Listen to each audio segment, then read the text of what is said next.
What's going on, guys? So, in this video, I've got a 2020 Charger SXT. Let's have some fun with this. So as you guys know, I got a new job. I am working on a car dealership, and one of the perks of working at a car dealership is I get cars, like Chargers and Challengers, and anything that you can think of will eventually come here in this wonderland of car happiness. So, I'm gonna go around the car. I'm gonna show you guys, since this is a 2020, it's brand new, I'm gonna show you all the things on the inside, all the things on the outside. Then I'm gonna take it for a drive and basically give you my first impressions of this car, and all the videos after this, I'm gonna be doing the same thing so you guys can have a first-hand look on new cars, used cars, old cars, trucks, vans, SUVs, everything. Let's do it. Of course, the first thing you gotta do is just take a walk around of the car. I chose this one. We got like a bunch of different colors here, but I chose this one because I like the blue. But that's just my opinion. You take it if you want to. The whole body on this has not changed at all from last year's, so they look the same. This one right here is the SXT, which means this is the V6 version, not the V8 version. We do have a V8 on the lot. I'm going to be doing another video on that. And one of the big things I want to do on that is a comparison between the V6 and the V8. Like, what's the difference? I know the V8's a little bit faster, but how much faster? Before I jump into this bad boy, first thing I do have to bring up is the key fob. It's got an auto start. This is like the coolest feature. Locks the car and starts it up. Super cool. So you can do this from like inside your house, and then outside you can have the AC going or the heat going to get it ready. You don't have to worry about anyone stealing your car because it automatically locks the thing. Also on the key fob, of course, you got the lock and the unlock. You also have double click here, boom, trunk's open. And speaking of the trunk, this thing's huge. I know this is a larger car than normal, but take a look at the inside of this trunk. You can fit probably 2 or 3 of me inside here. You know what? I'm gonna do it. Look at that. Okay, I lied. 2 people. I don't think 3 would be very comfortable. But seriously, cargo room? This is awesome. I had no idea these things had so much room. I would take a nap in here, but it's like 90. I might die. So if we take a look in the trunk, this is something you don't see very often, at least for me. You've got big old battery, but it's in the trunk next to the spare tire. So 1, it has a spare tire, and 2, the battery's in the back and it's gigantic. They started putting these really big batteries in here because they started making, at least for the V6s, basically the technology is an auto turn off feature, auto turn on, so when you go to a stoplight, the car will turn itself off. That's basically what the giant battery is for, so it can turn it on and off without completely killing the car's normal tiny batteries. Another thing I found interesting on the outside of the car, most newer cars will have this. You've got the button on here, which will lock the car. There you go. You also have a touch sensor on the inside, so if you just touch it, car's unlocked. Press the top, locks it. You'll have it on here. Some cars might have it on the back, but usually it's on the driver and the passenger side. However, I thought this was interesting. If you take that logic and look here on the back, you have the Dodge logo, and then right here, you've got a button. So you'd think that's a lock button, just like the other ones, but it's not. Trunk. Again, just another button to get into your giant trunk. One more thing, I swear this is the last one for the outside. The gas cap. Now these are apparently very common in newer cars, something I had no idea about. It's called a capless fuel tank filler thing. Of course, you open it up, it's just clicking normal.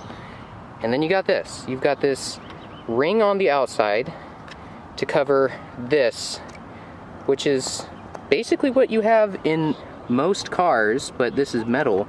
But you don't have a normal cap that you can forget or leave hanging or open. It's cool that you can do that, but at the same time, if I had something like this, people could easily siphon your gas if they just come in here and get a stiff enough hose to put it in there. I don't know why they wouldn't choose a button for this instead of just a push to open with the capless. I don't know why they did that.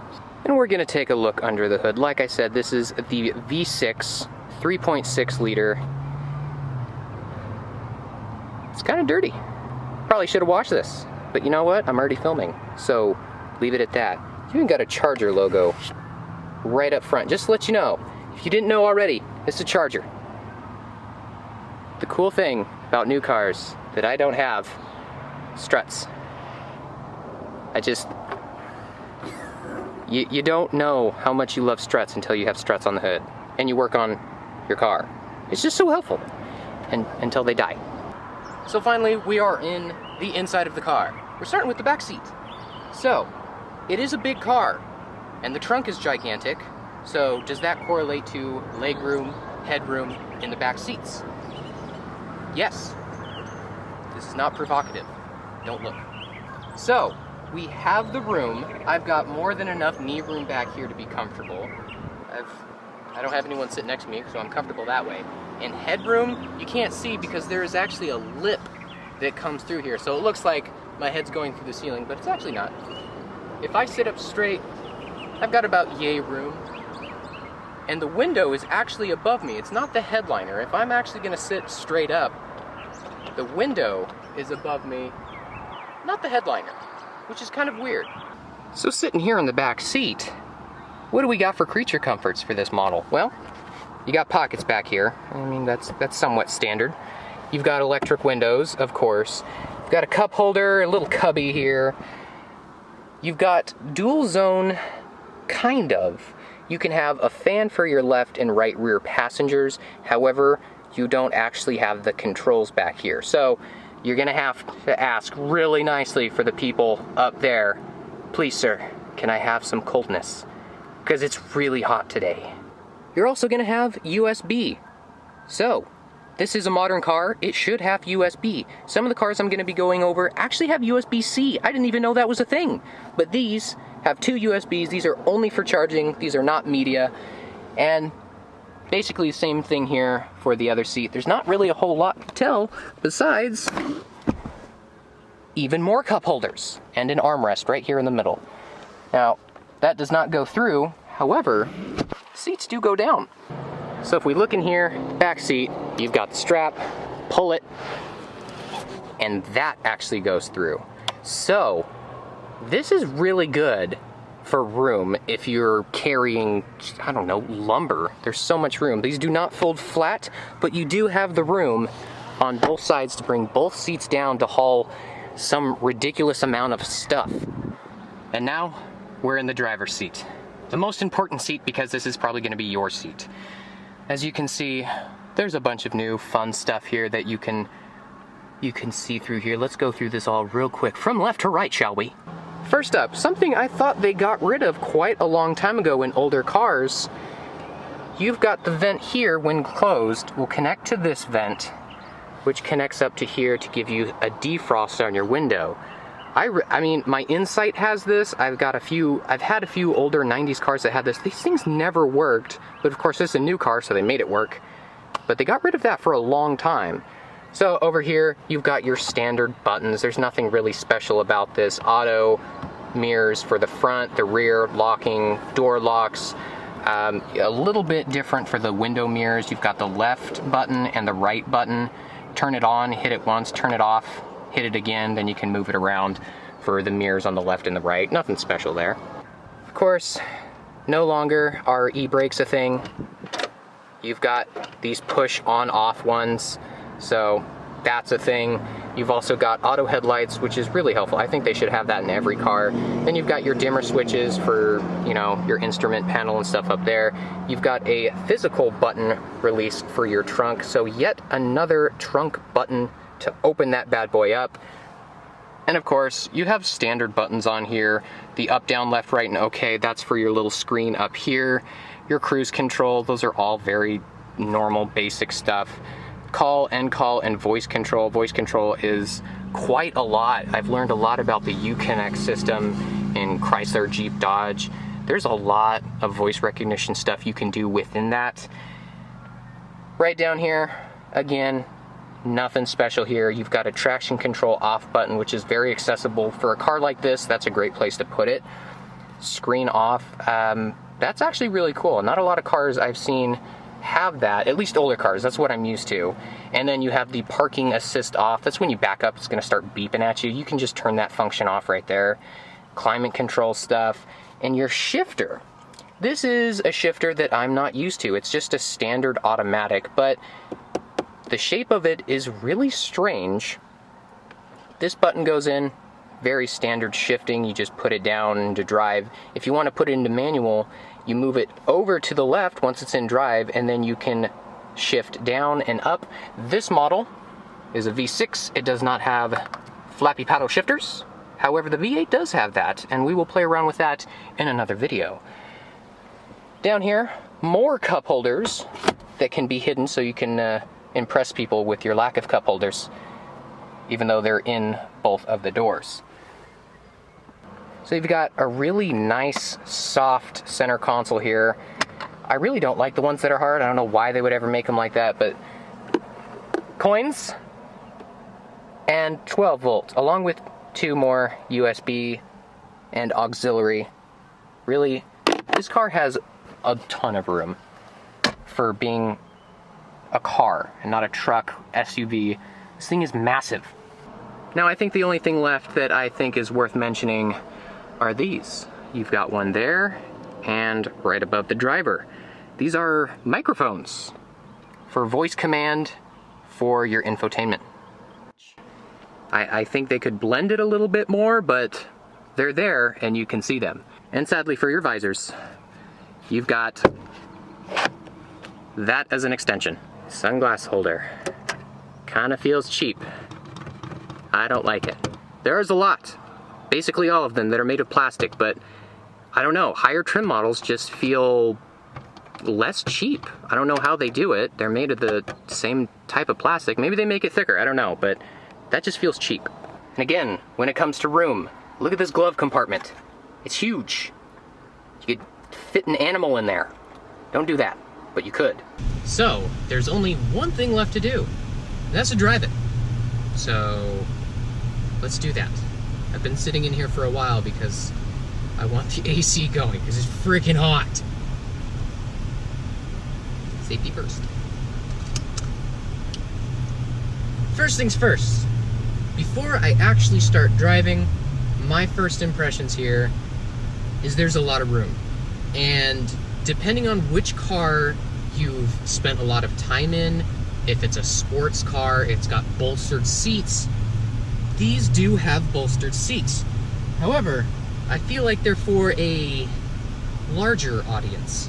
For me, I've got a whole lot of wiggle room here before I hit the sides.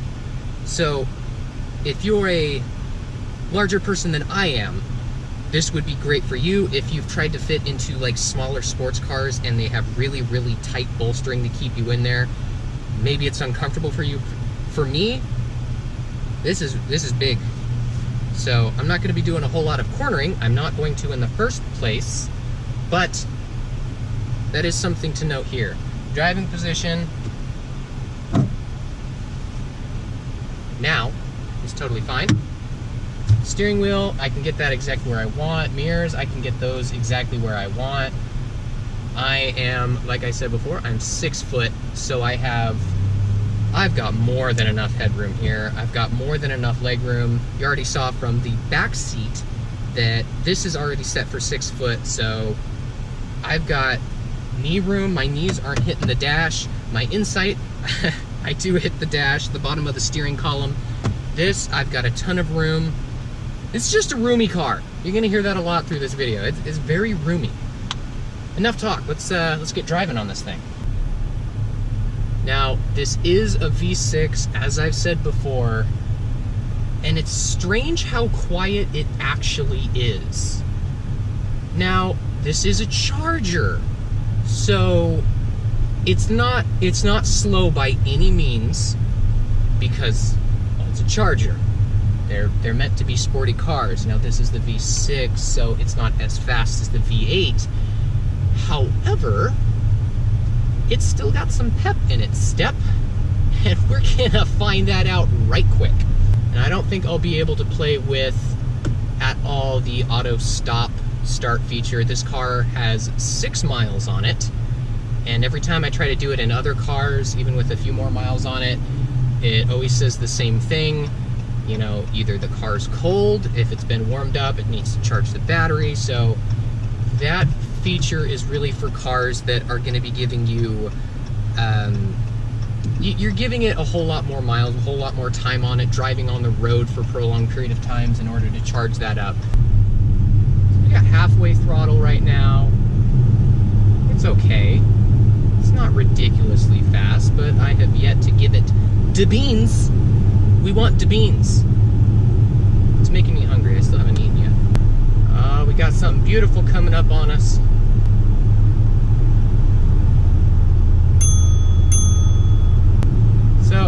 So far driving this, it's quiet, it's roomy, as I've said. The ride is very smooth. It's weird going from an old car to a new car anytime you drive it. Got a giant blind spot because I have sticker in the window. When it comes to blind spots, you've got your standard A-pillar blind spots because they've all got airbags now. It's just become a standard thing. But you've got all the windows in the right places. There's no way you're gonna have any big blind spots in this car. The one car that has the worst blind spots that I know of to date is the new Camaro. It's just terrible. The windows are like this big. Not good. I do not like that. But that's my comparison for the worst. The best, I don't really know what the best is. I've had a lot of good non-blind spot cars. Mostly older because they don't have to be so big and bulky. I'm gonna try the brakes. If my camera goes flying. Ah! Welcome back, everyone. That was a brake check. And they work. So the road I'm driving on right now, just turning onto, the whole loop I'm doing is the road that we take all of our test drives through, but the road that I'm going on now is a little bit more empty, so I can do a few more things like testing the turns. It's not very sharp at all. It does have a lot of body roll in it. It's very slow. I think what they're trying to do for the V6 is they're trying to make it more comfortable, because I know in the higher trim models, you do have buttons for sport and such to make it more crisp and sporty. This one doesn't have that. I think they're trying to go for a more comfortable feel, but yeah, that's very slow, very soft. So let's, oh God, this is not a good camera placement. You guys keep falling over. So let's do a 0 to 60. Let's see how well this thing goes. Go. Oh! Go, go, Captain America! This thing's quick as hell. 60. And yet again, I need to secure my camera better. This tripod's not working. I'm sorry, guys. It's okay. This is not professional at all. It's a GoPro and a DSLR sitting on a tripod in the seat. Deal with it. So that was quick. I don't know exactly how quick, but the big thing is it feels quick. And for a selling point, that's on people's top priorities when they're trying to get into a sporty car that's not really expensive like the V8s. However, if you do want to get a used car, like we have on the lot right now, a V8. We have a V8 and it is much faster because it's the V8, but it is a 2016. So it's faster, it's cheaper, however it is used. So for me, I would always go for the used one, but that's just me. Some people like new cars. They like to know that it has no miles on it, it hasn't been thrashed around or broken or crashed or whatever. So that's an option. The brakes on this car engage very quickly. That's another thing to note. There's not a whole lot of they're not spongy, but I'm saying as soon as you press on it, you can feel the brakes starting to engage. And some people may find that touchy, but for a lot of new cars, that's how they are.